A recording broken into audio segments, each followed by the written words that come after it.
Hay momentos que usted tiene que trepar por las paredes para usted poder lograr el objetivo. ¿Y cuál es su principal objetivo? Servirle y agradarle al Rey de Reyes y Señor de Señores. Iglesia, yo tenía esto puesto. Wow. Por eso era que me sentía raro. Iglesia, los últimos días el mundo ha sido sacudido.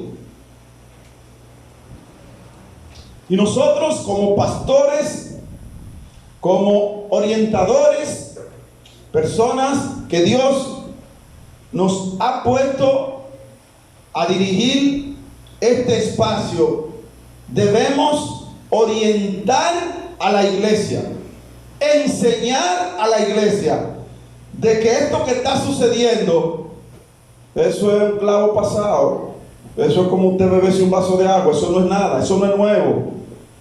Por nada estéis atormentado, no se turbe vuestro corazón.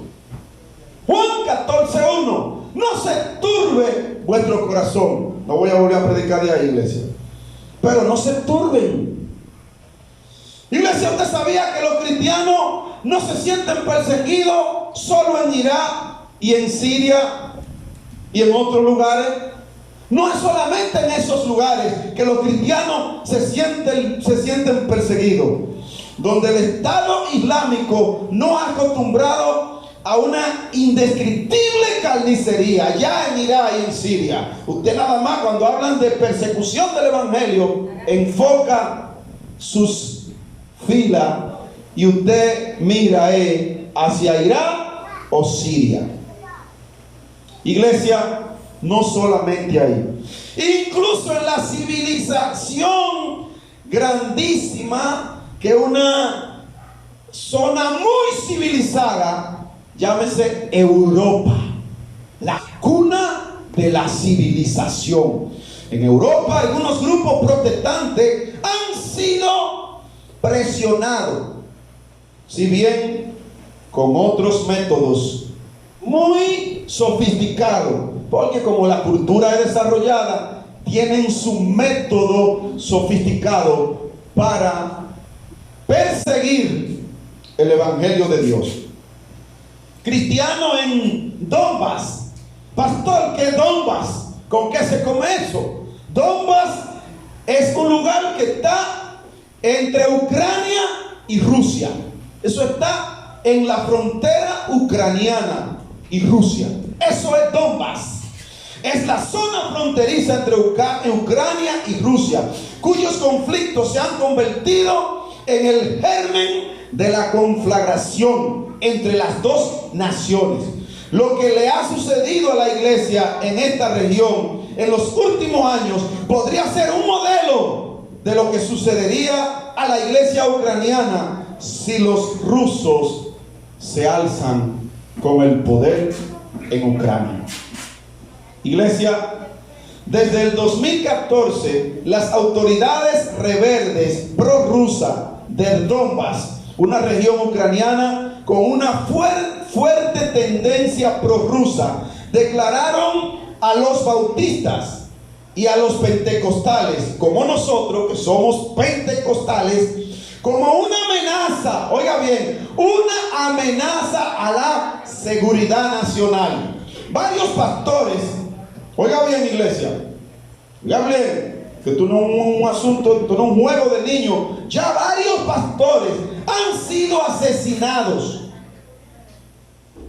y algunas iglesias han sido clausuradas, llámese cerradas. No pueden ni abrirla ni para limpiarla. Están convertidas en ruina. ¿Usted sabía, iglesia, que Ucrania es uno de los países más cristianos? ¿Tú sabías que en Ucrania más del 80% de los ucranianos son cristianos protestantes bautistas o de otras religiones? Solo el 1% pertenece al Islam, otros pertenecen a otras religiones, pero más del 80%, casi el 90%. La última vez que estuve estudiando ese tema, vi que el 85,2% de los ucranianos son cristianos. Cristianos. En Ucrania solamente el 13% de la población no es cristiana. ¿Usted se ha detenido a ver esta situación? Iglesia, pero yo le tengo noticia. Ucrania no depende de Putin.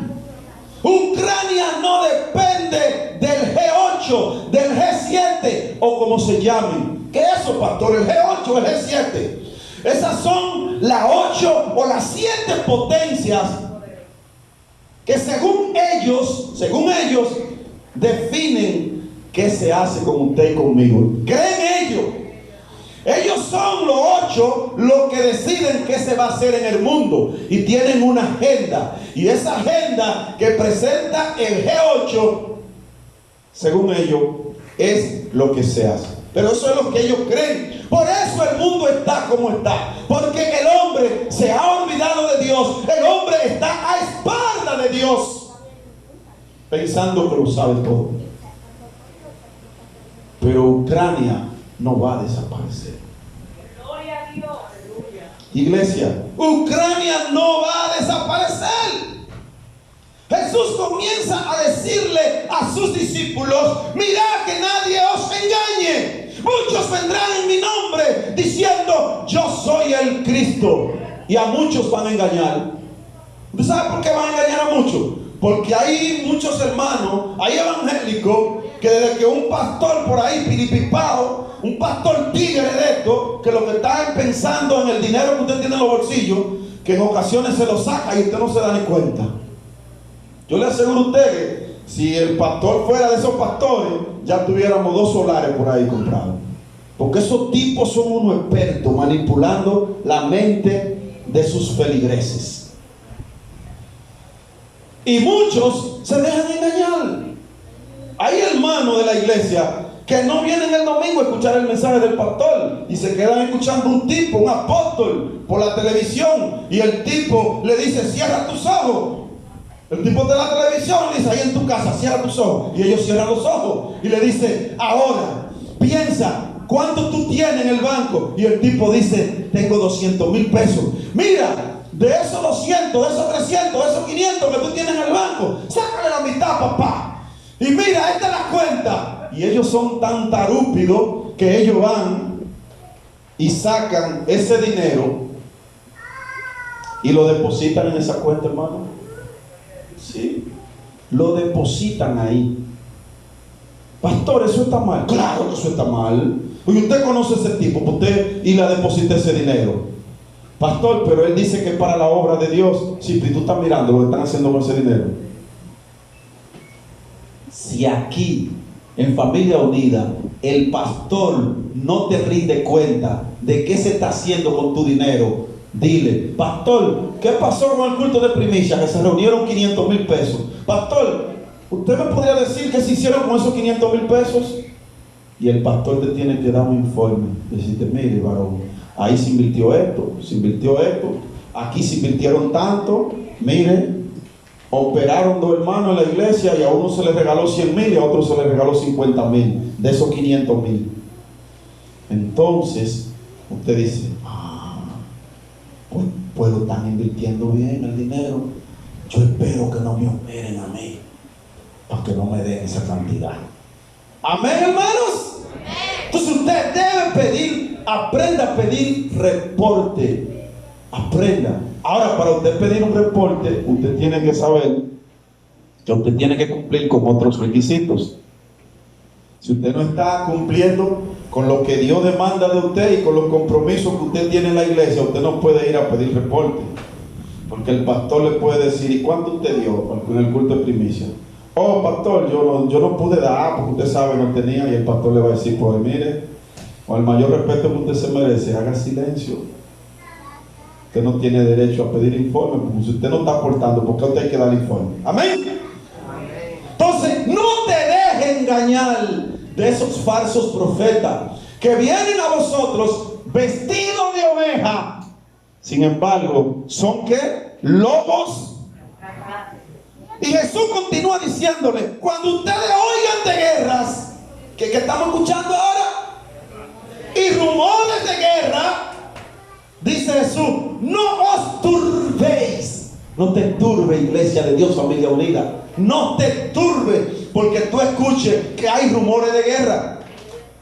¿Por qué te estás turbando como hijo e hija de Dios?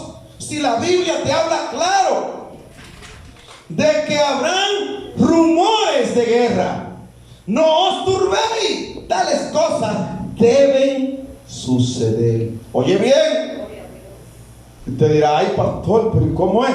Sí, todo eso está en la Biblia, eso no me lo estoy inventando yo, eso está ahí. Marcos, que escribe en un contexto, en ese momento cuando escribió, ahí había paz en Roma, había tranquilidad. En ese momento no había tantas complicaciones como las que hay en estos momentos. Pero Jesús se detiene y le dice a sus discípulos, pero todavía no es el fin. Todavía no es el fin. Hay señales que muchos creen que son señales, pero son inventos de ellos. Yo veo por ahí muchos pastores en las redes sociales anunciando Cristo viene en el 2022, en el 2025, en el 2028. El Señor tenga misericordia de esos tipos. Esos tipos no han estudiado la Biblia, y si la han estudiado, han tomado la parte que a ellos le conviene. Dice la palabra, ni aun los ángeles del cielo saben cuándo será la venida del Hijo del Hombre. ¿Cómo dice la Biblia?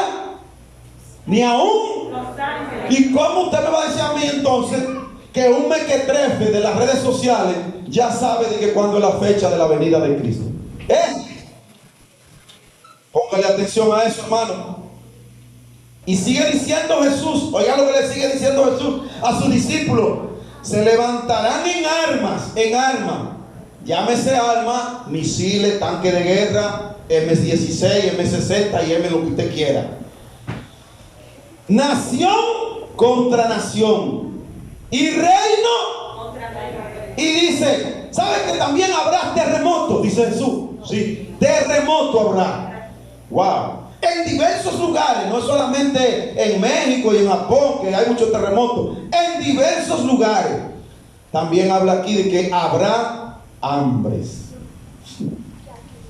Pero me gusta Jesús, porque Jesús es interesante cuando Jesús enseña a sus discípulos y cuando Jesús habla. Jesús dice, pero tranquilos, mis hijitos y mis hijitas, esto es solo principio.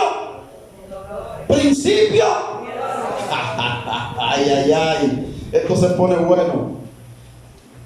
Jesús procede ahora a corregir la inferencia errónea de sus discípulos. Le muestra que no todo lo que parece señal del fin del mundo es en realidad una señal. Sus discípulos le hacen una pregunta: ¿cuándo serán estas señales, maestro? Y el maestro le especifica qué son señales y qué no son señales. A lo mejor cuando sucedió la Primera Guerra Mundial, algunos cristianos dijeron, ay, ya viene Cristo, se acerca la venida de Cristo. Cuando pasó la Segunda Guerra Mundial, a lo mejor muchos dijeron, ya viene Cristo, porque esas son señales, Cristo está cerca. Y cuando vino Napoleón, el gran Napoleón, wow, esas son señales. Hitler, esas son señales. Y ahora está Putin, y ya hay cristianos que dicen, ay, pero la venida del Señor está cerca, a un año. Mire, eso no lo sabe nadie, hermanos.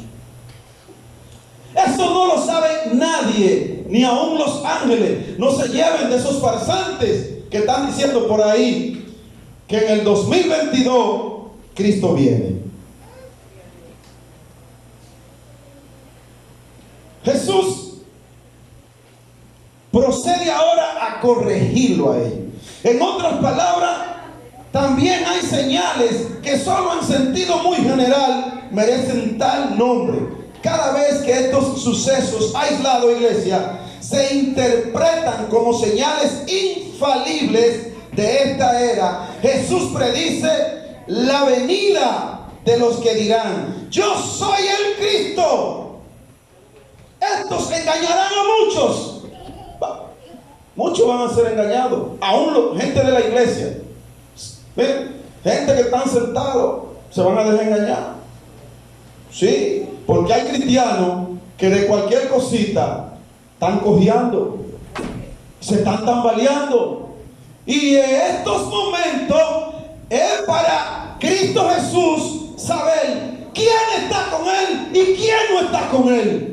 Cuando usted está pasando por una situación difícil, es que usted se da cuenta quién es su amigo, quién es su hermano, quién es su mamá, quién es su papá, quiénes son sus vecinos, quiénes están con usted. Es ahí. Caiga en una cama, enférmese, para que usted vea cómo gente le van a sacar los pies, para que usted vea cómo gente van a dejar de llamarlo. Porque entienden, el pastor Leo está en cama, está enfermo. Ahí está la llamada de él. No le voy a coger la llamada porque seguro va a pedirme 1,000 pesos. Sí, el ser humano es así. Iglesia, eso es lo bueno de Cristo. Mire, por eso es que yo le digo, no cambia a Cristo por nada. Mire, olvídese del pastor. Mire, olvídese de los hermanos. Olvídese del diácono, de la diaconisa, de la que canta, del que toca, del que sirve en la puerta. Olvídese de eso. Mire, enfóquese en Cristo. Mire a Cristo. Pídale a Cristo. Mire, el ser humano no perdona. Y si perdona, lo hace a media. Dice: yo perdoné a Pedro, pero es que Pedro de vez en cuando brinca la tablita. Pedro brinca la tablita. Pero Jesús, por eso Jesús está bueno, que él dice: Pedro, tú puedes brincar la tablita, pero yo te amo. Aunque yo aborrezco lo que tú haces cuando brinca la tablita. Pedro, ven, yo te amo. Y Jesús lo abraza. Pedro lo negó 3 veces. Y Pedro decía: Jesús, maestro, yo doy mi vida por ti. Y Jesús le dijo: Pedro, antes de que haya cantado el gallo, me negarás 3 veces. Me negará Pedro. Para Pedro yo sé que fue difícil, hermano, porque Pedro amaba a Jesús. Pedro quería a Jesús. Y yo sé que cuando Pedro vio que cantó el gallo, Pedro quería que un rayo le cayera un rayo. Yo no quisiera estar en los zapatos de Pedro en ese momento. Como Pedro se sentía sucio. Pedro se sentía podrido. Pedro se sentía dañado. Pedro se sentía que había traicionado al que le había dado todo, al que había creído en él, aquel que le dijo: deja de pescar peces y ven que yo te haré pecador de hombre. Y Pedro, a ese Jesús que lo trató tan bien, Pedro lo negó 3 veces. Ni porque Jesús se lo profetizó antes. Iglesia, Jesús no miró eso. Y por eso es que hay cristianos en la iglesia, cristianos piripipaos, que cuando el pastor perdona a un hermano porque comete un error, dicen: ay, pero ese pastor es un apoyador. Esos cristianitos piripipaos, lo que no saben es que el dueño de la iglesia es Cristo. Y yo lo que soy es un administrador de la iglesia. Yo no estoy aquí para coger un látigo y caerle a latigazo a ustedes cuando ustedes fallan. No, yo estoy aquí para instruirle, para ayudarle, para enseñarle. Ahora, cuando se pasan con otro hermanito, yo tengo que coger el látigo, ahí sí, y corregirlo con amor, sin salirme de lo correcto. ¿Qué es lo correcto, pastor? No ofender a tu hermano. Pastor, ¿y por qué hay hermanos que lo hacen? Porque el enemigo lo engaña, sí. ¿Y quién es el enemigo, pastor? El diablo, el Señor lo reprenda. Vamos a hablar claro. No vamos a hablar en parábola. El diablo, el Señor lo reprenda. Iglesia, lo mismo se puede decir con respecto a guerra y rumores de guerra. Cuando Jesús pronuncia esta palabra, el imperio romano gozaba de un largo periodo de paz. El imperio romano estaba en paz. Había armonía. Reinaba la tranquilidad. Pero unas cuantas décadas más tarde, la confusión política habría de conmover al gran imperio, uno a otro extremo. De modo que Roma luego vio 4 emperadores en un año. ¿Usted sabe lo que significa 4 emperadores en un año? Eso significa pura inestabilidad política. Imagínense que nosotros aquí en un año tengamos 4 presidentes. Visualice eso. Es como llegar, los que estudiaron en la primaria saben el asunto de cuando Báez, Santana, los Colorados, los baecitas, los santanistas, que eran meses que duraban en el poder. Meses duraban en el poder. Entonces, esos 4 emperadores fueron Galba, Otón, Vitelio y Vespasiano. Esos fueron los 4 emperadores. Pero aquellas violentas revueltas e insurrecciones, por más que nos esforcemos, iglesia, la imaginación no puede constituir indicaciones claras del inmediato regreso del Señor. O sea, el hecho que estemos viendo estas situaciones no son cosas que nos digan a nosotros, ya viene Cristo en el 2022. Pastor, pero muchos dicen, Cristo viene pronto. Sí. El Señor dice que para Él un año es un día, ¿verdad? Y un día. O sea, para el Señor 1000 años son un par de días. Iglesia, esto resulta evidente de inmediato si se considera el hecho de que las guerras y los rumores de guerra no cesaron con la caída de Jerusalén. Esta profecía se cumple a través de los siglos. Se levantará en arma nación contra nación y reino contra reino. Versículo 8, la parte A. Cierto autor contó hasta 300 guerras en Europa durante los últimos 300 años. Y esas guerras han ido aumentando en intensidad. Es perfectamente claro que cuando se escoge cualquier guerra, en particular a modo de ayuda para los fijadores de fechas, de lo que hablé, lo que ponen fecha, esos apóstoles, esos falsos maestros que están poniendo fecha, que ponen en el 2000. Vi uno que estaba incluso con una calculadora, hermano. Mire, hay que creer en algo, señores. Con una calculadora, y él decía Abraham, Isaac, Jacob, esto, más lo otro, y al final dijo, eso me da a mí de que Cristo viene en el 2022. Mire, es duro.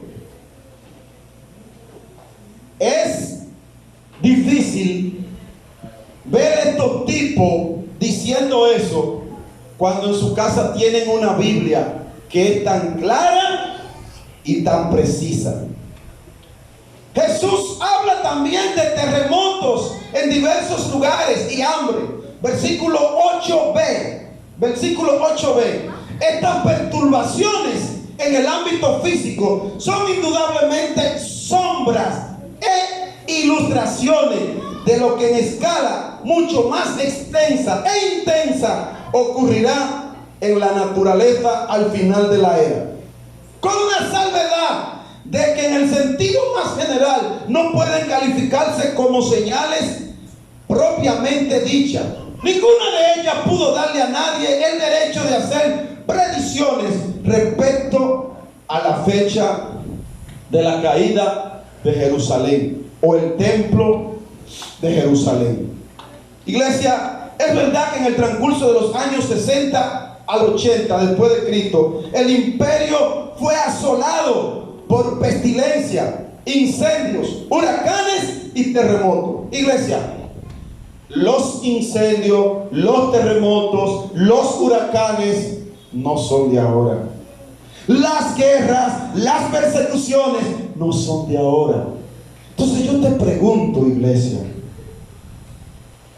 ¿por qué estamos tan preocupados? Ay, pastor, ay, ¿usted cree que pague coco lo que está pasando en Rusia y Ucrania?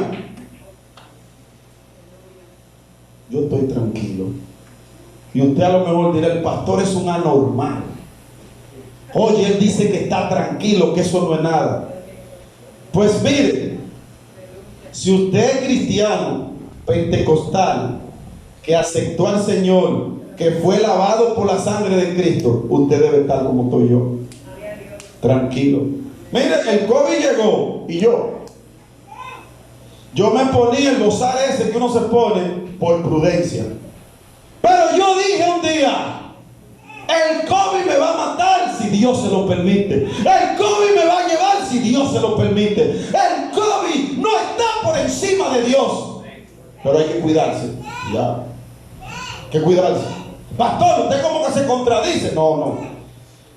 Una cosa es que usted se cuide y otra cosa es que usted se vaya a las Américas y diga, como yo soy cristiano, yo voy a pasar la calle. Ajá. La misma Biblia dice, no tentarás al Señor Dios. Y cuando usted hace eso, usted está tentando a Dios. No lo haga. Iglesia, estamos viviendo momentos difíciles. Sí, es correcto. Pero no hay por qué desesperarse. Si Cristo está con nosotros, ¿quién? Dígalo, ¿quién? Nadie. Tribulación, no. Persecución, no. Guerras, no. Pandemia, no. Nada podrá con nosotros si Él está contigo. Ahora, si tú sales sin Él, si tú no estás bajo la cobertura de Él, ahí tiene problemas. Tiene serio problema. Estos son los momentos en los cuales nuestra fe debe permanecer fuerte. Y yo decía ahorita que cuando usted está en cama, usted está postrado o usted tiene un problema grande, es cuando usted sabe quién es su amigo. Ahí es que salen los verdaderos amigos. Ahí es que salen los familiares íntegros, verdaderos. Es ahí. En la buena cualquiera te brinca y te salta. Y cualquiera va a tu casa y se come el sancocho y los espaguetis. En la buena. Y su arroz blanco con huevo. La buena. Pero cuando llegan los problemas, hay otros que dicen, esa es la calle del pastor, déjame coger por la otra. Sí. Pastor, y hay cristianos que hacen eso. Bueno, los cristianos son minoría los que hacen eso. Pero aparecen personas que están en las dos aguas y no saben en cuál están y por eso actúan así. Pero si el cristiano está cimentado en el poder de la palabra, no va a actuar así. Créanme que no va a actuar así. Esto es el principio del dolor. Nosotros los cristianos genuinos debemos mantener la frente en alto cuando llegan esos principios de dolores. Nada de esto puede sorprendernos, dado que esto es bíblico, iglesia. Eso está ahí en la Biblia. Si en su Biblia está, usted no lo ha leído, no se ha detenido a leerlo. Cuando llegue a su casa, analícelo, léalo, escudriñelo. Eso está en Marcos capítulo 13 y en Mateo 24 y en Lucas 17. Ahí habla de lo que está aconteciendo ahora. Eso se escribió hace más de 2000 años. Y hoy, cuando usted lo lee, usted cree que eso lo escribieron el otro día. Usted dice, wow. Y eso tiene más de 2000 años que lo escribieron. Es que la palabra es viva y eficaz. La palabra no pasa por pasar. Todo puede pasar, pero su palabra no. Iglesia, usted se preguntará, pastor, le voy a hacer una pregunta. Y abro un signo de interrogación. Pastor, ¿qué hacemos? Y cierro el signo de interrogación. ¿Qué hacemos, iglesia? ¿Qué está usted haciendo? ¿Cuáles son sus prioridades? Estamos orando por paz. ¿Cree usted que es lo correcto orar por la paz mundial? Iglesia, el mundo está pidiendo paz. Y hoy se hacen cadenas de oración. Y no está mal. Al concilio al que yo pertenezco, llamaron cadena de oración y mandaron bestseller y mandaron muchísimas cosas. Y en muchas partes del mundo se está orando hasta en la nieve.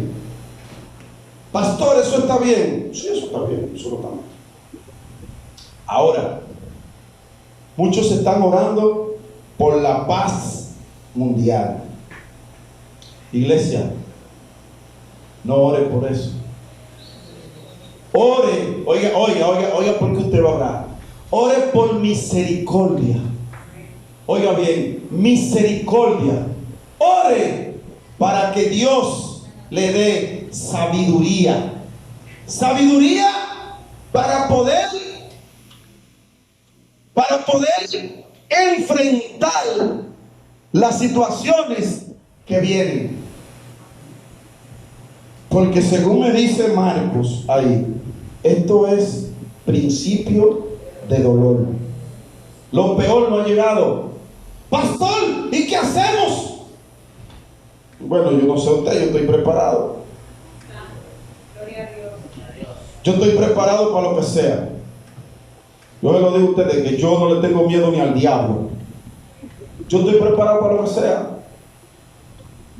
Si yo tengo que dormir a la orilla del mar, yo voy a dormir a la orilla del mar. Lo que yo no voy a hacer es renunciar al Evangelio. No voy a renunciar al Evangelio de Jesucristo. No lo voy a hacer. ¿Y qué es lo que quieren las naciones poderosas? Intimidar a los cristianos protestantes. Es a los protestantes que le han caído atrás. ¿Usted sabe por qué? Porque los cristianos más radicales en su creencia somos los protestantes, los bautistas, los adventistas, los pentecostales, los metodistas libres. Hay otras religiones que no, que yo, yo conocí un amigo que me dijo, wow, pana, pero cualquiera es de tal religión. No voy a mencionar el nombre porque no me gusta mencionar nombres. Tengo muchos amigos en otras religiones. Me dicen, óyeme, pero ahí es chulo de ser esa religión, porque mira, yo tengo un amigo ahí que él bebe, él se emborracha, sí, y tiene dos mujeres también. Eso no es nada ahí, esa religión. Y yo le dije, hijos del diablo, por eso es que el mundo está como está. Cristo aborreció eso. Cristo dijo que los adúlteros no entran, los fornicarios, los hechiceros, los que se echan con otro hombre, no entrarán al reino de los cielos. Eso Eso yo no lo cambio. Eso yo no lo negocio con nadie.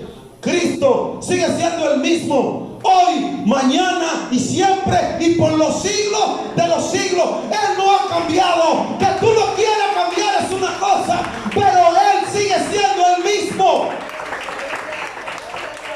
Y por eso es que a nosotros nos están persiguiendo ya en muchos países. En Canadá, usted no puede leer Romanos capítulo 1 entero. En Canadá, ya en parte de Carolina del Norte, por ahí, tampoco usted lo puede leer.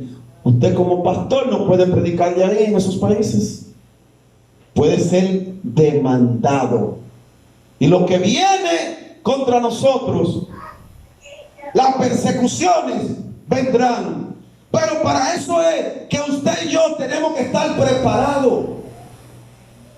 Para cuando venga esa embestida, nosotros auxiliarnos aquí de la palabra. Auxiliarnos aquí, sí, de la palabra. Mire lo que dice el versículo 10. Oiga lo que dice. Y es necesario que el evangelio sea antes de qué, ante qué, todas las naciones. Pero cuando os trajeran para entregaros, no os preocupéis. Oiga bien, cuando vengan a atacarlo a usted y a amedrentarlo y a torturarlo, mire lo que dice Jesús. No se preocupen por eso. No se preocupen por lo que tengan que decir, ni tampoco piensan en nada, porque os fue dado en aquella hora. Eso habla, porque sois vosotros. No sois vosotros lo que vamos a hablar, es el Espíritu Santo de Dios. Iglesia, ya estoy terminando. El versículo 12 dice: el hermano entregará a la muerte al hermano. Iglesia, ¿ustedes han escuchado un término que dice que la sangre pesa más que el agua? Pues mire, aquí no aplica ese término. Mira lo que dice aquí. Y el hermano entregará a la muerte al hermano, y el padre al hijo. Y se levantarán los hijos contra los padres y los matarán. Iglesia, escuché a un pastor dar un testimonio. Y él decía, el pastor es médico. Y el pastor estaba estudiando con un joven de Arabia Saudita. Y el joven le decía a ese pastor lo que él pasó con su papá. En Arabia Saudita, esa zona, para usted ser cristiano protestante, usted tiene que ser una persona con valor en todo el sentido de la palabra. Usted no puede ser un cristiano mequetrefe, blandengue, porque no dura un día siendo cristiano en esa zona. Y él decía que lo que él tuvo que soportarle a su papá fue terrible. Lo que su papá hizo en contra de él, solo por una religión, solo por una persecución. Y ahí los hermanos entregan a los hermanos. Eso es para que usted vea lo que es Satanás. El Señor lo reprenda. Por eso es que usted tiene que tener cuidado de usted llevar todas las cosas al extremo. Todos los extremos son malos. Por eso es que cuando yo veo hermanos en la iglesia que son tan extremistas, yo a veces cojo miedo. Porque esos extremistas se parecen a los chiitas. Los chiitas agarran a los evangélicos y los llevan a una plaza pública y ahí lo asesinan. Así hay hermanos en la iglesia que no lo hacen físicamente, pero lo hacen moralmente. Sí, ven el hermano ahí en la San Vicente y porque lo confundieron dicen, ahí lo vi borracho en una discoteca. Y lo matan moralmente y acaban con él. Si lo viste borracho, ora por él. Ora por él. Son muchos los evangélicos que se han dado humo. ¿Cómo, pastor? Sí, muchos evangélicos se han dado humo y Dios los perdona. Y hay muchas iglesias que esos que se han dado esos humos, Dios es un Dios tan bueno, tan bondadoso, wow, que esos que se han dado esos humos han sido bendecidos más que los religiosos que lo están criticando. Dice, mira ese. Ah, pero es verdad que el evangelio uno no lo entiende. Ese tipo de lo que tiene el evangelio se ha dado 3 humos. Y yo no me ha dado ni uno. Y así, mira cómo predica el desgraciado. Es hijo del diablo. Entonces, y yo le pregunto a usted, hermano, ¿dónde está la misericordia de la que se habla aquí? ¿O es que usted no lee esto? O sea, usted no lee este asunto. Porque si usted estudiara este asunto, este manual por excelencia que yo tengo aquí en la mano, yo le aseguro que usted no dijera eso. Usted no actuara de esa forma. Míralo. Oye, y hace 5 años se descarrió y ahora lo hicieron diácono. Yo no sé dónde está la visión de esos pastores de esa iglesia y de los líderes, porque ese tipo no puede ser diácono, un tipo que hace 5 años se dio un humo. Oye, hace 5 años. Pero lo que ese tipo no sabe, que está acabando a ese joven, es que después que ese muchacho se dio ese humo, fue mejor padre, fue mejor hijo, fue mejor esposo, fue mejor cristiano, fue mejor ser humano. Y tú que lo estás criticando, no ha cambiado ni un 1% de lo que ese cambió. Sí, David, el cantor de Israel, el rey de reyes, en ese momento, el músico principal de Israel, David. En los tiempos que los reyes iban a la guerra, se quedó en la tranquilidad del palacio ahí, paseándose, viviendo de la bonanza que le da el poder. Se quedó y no fue.